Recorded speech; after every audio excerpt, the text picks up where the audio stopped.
ప్రతి సంవత్సరం చైత్ర పౌర్ణమికి సలేశ్వరం జాతర జరుగుతుందని మీలో ఎంత మందికి తెలుసు? ఈ సంవత్సరం ఏప్రిల్ 1 నుంచి 3 వరకు ఈ జాతర అయితే జరుగుతుంది. ఈ యాత్ర కంప్లీట్ చేసి అక్కడ ఉన్నటువంటి లింగమైన దర్శించుకోవడం ఆషామాషి అయితే కాదు. ఎందుకంటే ఈ యాత్ర దట్టమైన నల్లమల అడవిలో నుంచి దాదాపుగా 5 కిలోమీటర్లు కొండలు ఎక్కుతూ దిగుతూ అయితే సాగుతుంది. మనం వెళ్లే మార్గంలో అన్నదాన కార్యక్రమాలు అయితే జరుగుతుంటాయి. మీకు ఒకవేళ ఆకలి అయితే అక్కడైతే తినొచ్చు. అండ్ మీకు కూడా ఈ యాత్ర చేయాలి అని అనుకుంటే మన హైదరాబాద్ నుంచి ఫస్ట్ అయితే నాగర్ కర్నూలు చేరుకోవాలి.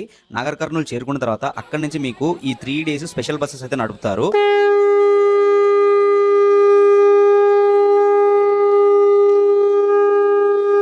ఈ యాత్ర ఎంత కఠినంగా ఉంటుంది అని అంటే మనం నడవడానికి ఒక ప్రాపర్ వే కూడా ఉండదు. దర్శనం చేసుకోవడానికి వెళ్లే వాళ్ళు, దర్శనం చేసుకున్న తర్వాత వచ్చే వాళ్ళు అందరూ కూడా ఒకటే వేలో అయితే నడవాల్సి ఉంటుంది. నా సైడ్ నుంచి సజెషన్ ఏంటి అని అంటే ఈ యాత్ర ముసలి వాళ్ళు, చిన్నపిల్లలు, ఆస్తమా పేషెంట్స్ అయితే స్కిప్ చేయండి. ఎందుకు అనంటే మనం స్టార్ట్ అయిన దగ్గర నుంచి ముందుకు వెళ్తున్న కొద్దీ ఈ యాత్ర అయితే చాలా కఠినంగా అయితే మారుతుంది. ఒకానొక సందర్భంలో మనం ఊపిరి తీసుకోవడానికి కూడా మనకైతే ప్లేస్ ఉండదు. అంత దారుణంగా అయితే ఉంటుంది పరిస్థితి.